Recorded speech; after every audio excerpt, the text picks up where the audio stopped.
무언가 이렇게 무섭도록 집착을 하거나 사로잡혀 있는 삶을 사는 사람들은 불행합니다. 어떤 취미에 집착하든가 명예에 집착하든가 또는 돈에 집착을 하든가 운동에 집착을 하든가 균형이 무너질 정도로 그런 일에 집착을 하게 되는 것은 결코 행복이 아닌 듯해요. 저는 조기 축구에 미쳐본 적이 있습니다. 축구가 너무너무 좋아서 우리 장영록 목사님하고 둘이 그런 얘기를 했습니다. 이 다음에 천국에 축구가 없으면 어떡할까? 너무 축구가 좋아서 새벽 예배를 하다가 깜빡 졸면은 슛 그리고 깰 정도가 될 정도로 축구에 빠져봤던 적이 있습니다. 어느 운동도 균형이 깨질 정도로 좋아하면 그게 마약이 되더라고요. 취미도 마찬가지고 어떤 욕심도 마찬가지고 무언가에 무섭도록 집착을 하게 되는 것은 결코 행복이 아니었습니다. 우리가 균형을 잘 잡고 삶의 어떤 의미를 제대로 찾아서 여러분이 자유함을 찾고 그 자유함이 주는 기쁨을 누리고 산다면 그 사람은 행복한 사람인 것 같아요.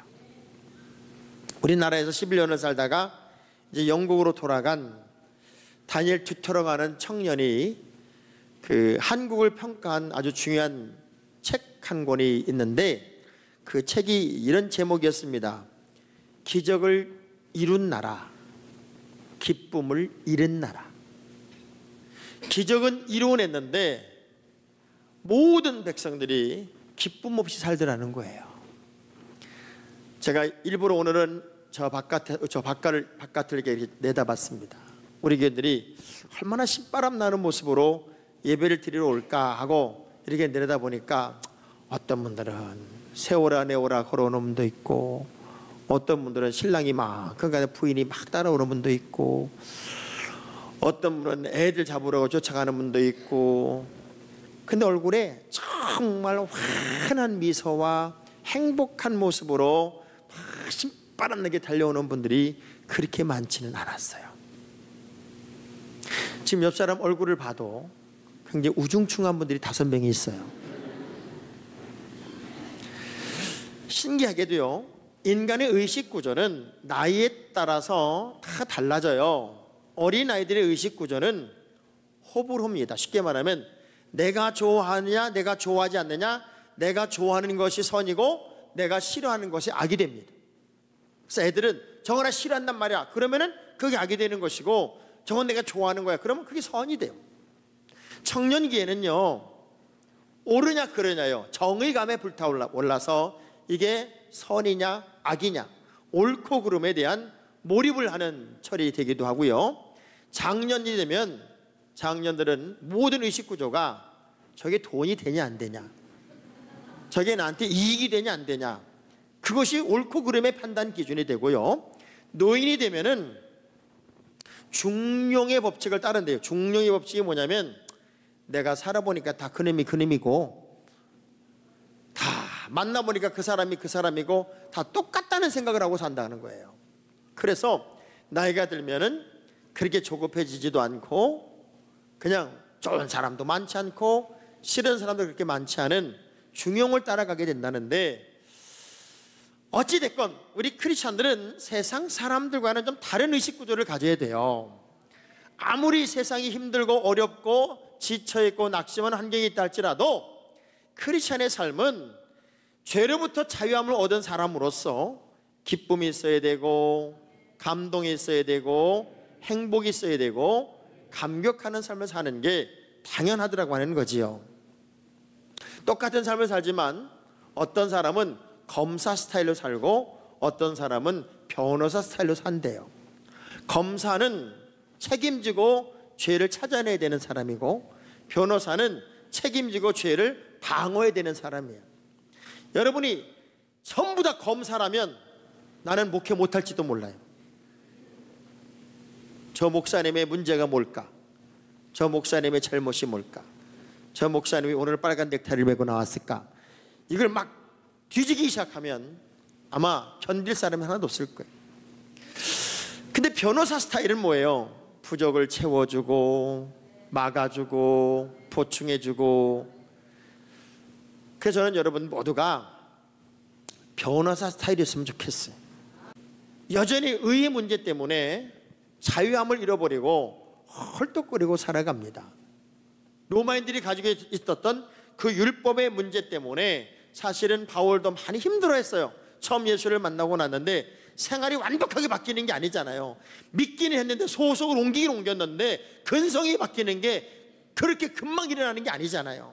여러분이 오랫동안 살았던 습관들, 성품들, 습성들이 예수 안에 들어온 날 확 바뀌면 얼마나 좋겠어요. 용광로에 집어넣어가지고 다 녹여버리고 그냥 모양을 싹 바꾸면 얼마나 좋겠어요. 물론 그런 사람도 있지요. 그런 사람은 복받은 사람이지만 어떤 사람들은 정말 힘들어해요. 버거워해요. 괜히 예수 믿었나, 괜히 술을 먹을 때 즐겁게 먹었는데 자꾸 걸리고, 담배를 필 때 자꾸 걸리고, 이거 괜히 예수 믿었나, 그런 부담이 될 때도 있어요. 그런데 어느 날 그런 것들이 다 자연스럽게 사라지고 새로운 기쁨을 주셨는데 그 기쁨이 그런 것이 아닌 기쁨보다 더 큰 기쁨이 되더라는 거예요. 그래서 로마서 7장 24절의 말씀을 보면 바울 같은 사람이 고뇌를 했으니 여러분은 얼마나 고민하고 고뇌를 하겠어요. 시작. 오라, 나는 곤고한 사람이로다. 이 사망의 몸에서 누가 나를 건져내랴. 좀 더 쉬운 성경을 읽어볼게요. 시작. 나는 비참한 사람입니다. 누가 이 죽음의 몸에서 나를 건져주시겠습니까? 바울이 예수를 만나지 않은 상태가 아니라 예수를 만났고 하나님의 사람으로 거듭남을 경험했는데도 여전히 내 내면 속에 이런 싸움이 일어나고 있어요. 그러니 참 기쁨을 회복한다, 참 자유를 얻는다는 건 그렇게 녹록한 것은 분명히 아닐 겁니다. 그러나 하나하나 변화가 되고 하나하나 새로워지고 하나하나 고쳐지고 하나하나 바꿔져 가면서 어제의 내가 오늘의 내가 아니고 오늘의 내가 내일의 내가 아닌 거룩한 성화의 단계를 거치다 보면 여러분은 가장 멋진 하나님의 걸작의 삶을 살 것이라고 저는 믿습니다. 오늘 본문의 말씀이 바로 그 정답을 제시하는 거예요. 이런 곤고함, 아직도 해결되지 않은 아픔들, 아직도 회복되지 않은 모든 문제들, 여전히 내 마음속에 갈등으로 남아있는 것들, 내 발목을 잡고 있는 부담들, 이런 것에서 완벽하게 자유를 찾고 그리고 기쁨을 맛보고 해방을 맛보고 즐거움을 회복하는 게 뭔가 봤더니 생명의 성령의 법이 죄와 사망의 법에서 나를 해방시킬 뿐만 아니라 나는 예수 안에 있음으로 말미암아 결코 정죄함이 없는 그 의미를 깨닫게 되는 순간 여러분은 진정한 자유자가 된다는 사실을 기억하면서 오늘 말씀 속에 들어가 왔으면 좋겠습니다. 자, 가장 중요한 첫 번째 문제가 뭐냐면 내 안에 죄의식을 지우라는 거예요. 그리스도 예수 안에 있으면 결코 정죄함이 없나니, 여러분이 예수를 믿고 하나님의 자녀가 되기로 마음 먹었다면 여러분의 어마어마한 모든 죄들, 원죄, 그 원죄는 예수 그리스도가 여러분은 대가를 치르지 않는다 할지라도 여러분 때문에 우리 예수님이 십자가에 달려 죽으심으로 그분이 대신 대가를 치르고 내 죄를 탕감해 줬다는 거예요. 이 죄를 해결해 줬다는 거예요. 그래서 인간의 세상에 응하고 태어남과 동시에 죄인으로 세상에 태어나기 때문에 죄에서 자유로울 수가 없었어요. 그래서 예수 안에 들어오는 순간 내 죄는 결코 정죄하지 않겠다. 너는 원죄를 해결받았다. 그래서 너는 죄인이 아닌 의인이 되었다. 그러므로 다시는 죄를 범하지 마라. 이 의미는 뭐냐면 여러분의 호칭은 바뀌었다는 거예요. 이제 죄인에서 의인으로 바뀌었는데 의인으로 삶을 살지만 여전히 근성이 남아있기 때문에 짓는 죄들이 여러 개가 있어요. 그것을 자범죄라고 그러고, 이 자범죄, 세상적으로 짓는 죄는 감옥에 갔다 옴으로써 때로는 사형을 당함으로써 그 죄를 탕감한다고 친다고. 그러나 우리가 하나님 앞에 짓는 죄는 끝없이 회개하고 주님 앞에 죄를 자복하고 마치 더러운 옷을 빨아내듯 끝없이 빨아내다 보면 어느 날 여러분은 새 사람이 되었고 새로운 미래를 열어간다는 거죠. 그래서 죄인이었던 내가 그 죄로부터 자유함을 얻었으니, 죄의식을 가지고 살던 나에게 죄의식이 사라졌으니 얼마나 큰 자유와 얼마나 큰 기쁨이 있어야 되냐는 거예요. 쉽게 말하면 이렇게 생각을 해봅시다. 이제 재판이 얼마 안 남았어요. 예측되는 형량은 15년이고 어쩌면 무기징역일지도 모르겠어요. 지금 나는 너무 큰 죄가 있는데, 그런데 그 죄를 징계하는 죄의 법이 어느 날 없어져 버렸어요.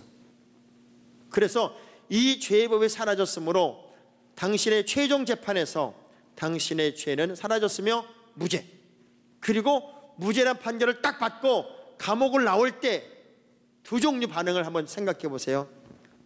난 감옥에 살고 싶었단 말이야. 나는 진짜 감옥에 평생 살고 싶었는데 왜 나를 석방시키는 거야? 자, 이럴까요?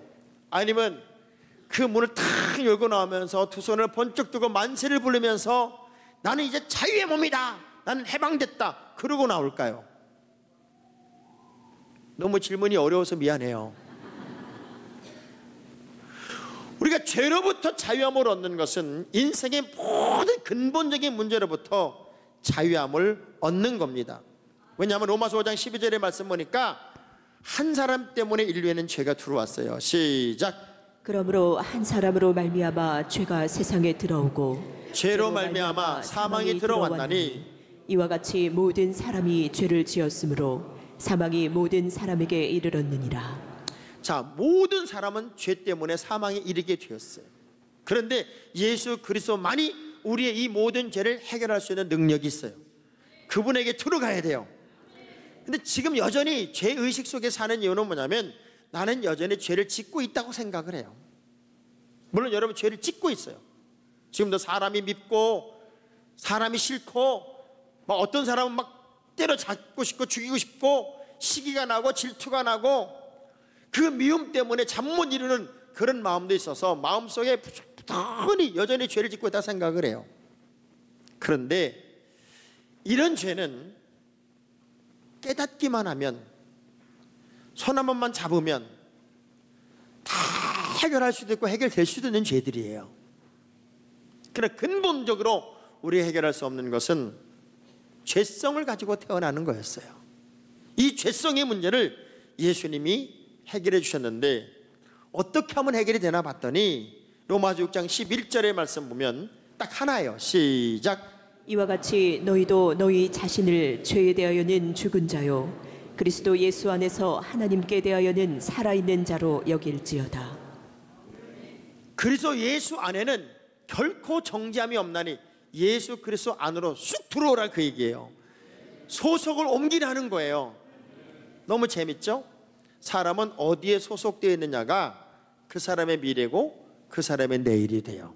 근데 어떻게 들어가냐고요? 어떻게 들어가냐면 내가 예수님 안으로 쑥 들어갑니다.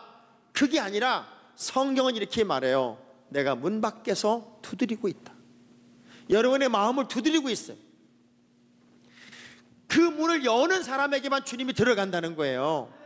여러분의 마음을 활짝 열고 아멘 주 예수여 오시옵소서, 내 인생의 주인이 되어주시고 왕이 되어 주옵소서 하고 마음의 문을 활짝 열 때 그분이 그 안에 들어가요. 마음을 닫고 있으니까 우리 주님이 그 안에 들어갈 수가 없어요. 그게 아픔이에요. 여러분 가만히 생각해 봐요. 바빠 죽겠어요. 뭘 얼른 먹어야 돼. 물이 안 끓어요. 물이 안 끓어가지고 그 가마솥을 계속 쳐다보면 물이 빨리 끓어요, 더 안 끓어요? 여러분 느낌으로 한번 생각해요. 느낌으로. 지금 물을 빨리 끓여야 되는데 안 끓으니까 계속 솥을 쳐다보고 있으면은 느낌이 어떤 느낌이냐고요? 지겹게도 안 끓어, 지겹게도 안 끓어. 어떤 인간적인 집착들이 우리의 삶을 더 지루하게 만들고 아프게 만들어요. 예수 안에서 여러분 죄 없이함을 얻은, 죄 사함을 받은 그 자유가 여러분의 자유가 되기를 주의 이름으로 축복합니다. 더 중요한 것은 죄와 사망의 법에서 벗어나야 된다. 죄와 사망, 죄가 길어지면 사망이 되는 거예요. 우리 습성이 잘못되어 가면 끝없이 우리는 빗나가는 인생으로 갈 수밖에 없어요. 알면서도 이러면 안 된다는 걸 알아요. 내가 저 사람 미워하면 안 되고, 싫어하면 안 되고, 그리고 원수되면 안 되고, 남편을 이렇게 조수면 안 되고, 알아요. 아는데 알면서 행동을 옮기지 못하는 거예요. 신기하게 생각과 행동이 반대로 가는 상태, 이것을 죄와 사망의 법을 따라가는 상태. 세상이 점점 죄악으로, 타락으로 그냥 흑암으로 가지만 우린 그 안에서 오히려 빛이 돼야 되고 소금이 돼야 되고, 죄와 사망의 법을 떠나는 생명의 성령의 법을 따르는 하나님의 자녀가 돼야 돼요. 저는요, 어찌됐건 예수 믿는 사람들은 다른 거 없어요. 영적으로 건강해야 돼요. 영적으로 건강하려면 예배 생활에 성공해야 되고, 기도 생활에 성공해야 되고요, 하나님이 기뻐하는 일에 앞서가야 돼요. 당회 준비를 하면서 이렇게 보니까 뭐 많은 집사 천거가 되고 권사 천거가 되고 천거가 되는데 기본적인 어떤 자격에서 안 돼요. 기본적인 자격에서. 기본적인 자격. 집사 천거자들 중에 정말 너무나 많은 분들이 하나님 앞에 11조를 안 드리더라고. 너무나 많은 분들이. 그래서 우리 기획위원들이 이렇게 얘기를 했어요. 목사님, 가르쳐서라도 하겠다는 사람을 일단 추천해 봅시다. 그래서 그분들이 배워서 하나님이 기뻐하는 일이 무엇인지를 알았기 때문에 이젠 그렇게라도 한번 해볼래요 하면은, 그러면 기회라도 주는 게 좋겠다. 거기까지 용납이 될 만큼 100명이면 80명이 성도의 기본 생활을 안 한다는 게 기가 막히잖아요. 그러니 우리가 얼마나 엉터리 예수를 믿고 있냐는 거죠. 가장 기본적인 걸 감당할 때 그때가 건강한 거예요. 영적으로 건강하면 생명의 성령의 법이 죄와 사망의 법에서 우리를 자유케 해요. 어찌됐건 여러분들은 영적으로 건강한 믿음의 자녀의 삶을 꼭 살기를 주의 이름으로 축복합니다. 높은 곳에서 쓰러지는 사람, 깊은 곳에서 넘어지는 사람, 먼 곳에서 쓰러지는 사람, 이런 모든 사람들은 다 힘이 들어요. 왜? 혼자 일어나야 되기 때문에. 사람이 넘치는 곳에 쓰러지면 누구라도 일으켜주겠지만, 나 혼자의 시간에 쓰러지는 것은 정말 외롭고 힘들고 버거워요. 그때마다 우리 주님의 성령이 여러분의 삶을 붙잡고 있고, 성령의 인도를 따라가다 보면 거기에 행복이 있음을 깨닫게 될 거예요. 그래서 예수 그리스도 안으로 쑥 들어오셔야 돼요. 자, 다시 한번 따라합시다. 쑥스러우면 쑥 들어옵시다. 다시 한번 쑥스럽거든 쑥 들어오자고요. 사람은 누군가가 나를 평가해 주기를 바라는, 좋은 평가를 해주기 바라는 나름대로의 욕심이 있어요. 그래서 어떤 아가씨가 액세서리 가게를 하면서 늘 32살이 됐는데 자기를 보면서 사람들이 자꾸 아줌마라고 그러는 거예요. 들어와서 아줌마 이거 얼마예요? 또 아이들이 공이 굴러 들어가면 아줌마 공 좀 던져주세요. 어떻게 화가 나는지 공을 딴 데로 걷어 차버리기도 하고, 그리고 그냥 퉁명스러워지기도 하는데, 그날도 어떤 한 사람이 들어오더니 액세서리 하나를 고르더니 아줌마 이거 얼마예요? 그러더래요. 그래서 25,000원 그랬어. 또 한 사람이 들어오더니 똑같은 걸 잡았어요. 아가씨가 얼마? 20,000원 그랬어요. 그러니까는 25,000원이라고 불렀던 그 소리를 들은 그 손님이, 아니 이거 사람 차별하는 거냐고, 왜 똑같은 물건을 저 사람은 20,000원 해주고 나한테 25,000원 해주냐 그랬더니, 이 아가씨 좀 보세요. 당신은 아줌마한테 사는 거라 그렇고 이분은 아가씨한테 사는 거라 그렇다고. 작은 것들이 우리의 마음을 정말 기쁘게 만들 수도 있고요, 우리에게 상처를 줄 수도 있어요. 신랑이 이렇게 출근 준비할 때마다 부인이 생일을 3일 남겨놓고 이런 얘기하는 색시가 있었어요. 부인이 있었어요. 여보, 어젯밤 꿈을 꿨거든. 근데 신기하더라. 당신이 나한테 금목걸이를 선물로 사주는 거야. 생일 선물이라고. 그래서 이게 도대체 무슨 뜻일까? 그 다음날, 여보 오늘은 당신이 진주 목걸이를 걸어줬어. 꿈에. 이게 뭔 뜻일까? 생일 당일날, 오늘은 여보 세상에 당신이 다이아몬드를 걸어주더라. 이게 뭔 뜻일까? 그래도 신랑이 하는 얘기 좀 봐요. 뭔 뜻인지 오늘 저녁에 보면 알겠지 뭐. 그래도 저녁에 선물 하나 딱 사온 거예요. 뭘 사왔나 봤더니 꿈 해몽책을 사왔어. 꿈 해몽책. 야, 웃기잖아요. 내 생각과 저 사람의 생각은 달라. 전 여러분에게 늘 부탁합니다. 사람은 믿음의 대상일 수가 없습니다. 사람은 단지 사랑의 대상일 뿐이에요. 그러니 사람 때문에 상처받지도 말고 사람에게 상처 주지도 말고. 저도 31년 목회를 해보지만 진짜 교인 모르겠더라고.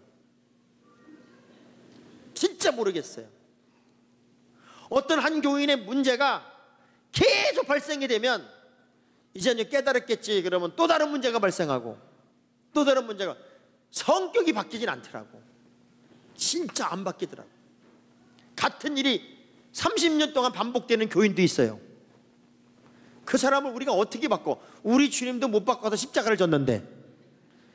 그 우리 예수님이 답답한 게요, 하도 덤비고 싸울까봐 심판도 죽은 다음에 하시잖아. 살아있을 때 안 하고 죽은 다음에 심판하시잖아. 그러니 사람 때문에 넘어지지도 말고 사람 때문에 상처받지도 말고 사람 때문에 억울하지도 말고요. 그럴 때일수록 하나님을 바라보며 여러분 기쁨 뺏기지 마세요. 이 자유함을 뺏기지 마세요. 진정한 자유와 진정한 기쁨은 생명의 성령의 법을 따라가고 죄와 사망을 벗어버리고 죄의식을 지워내면서 여러분에게 참 기쁨, 참 자유가 있음을 꼭 기억하시기를 주의 이름으로 축복합니다.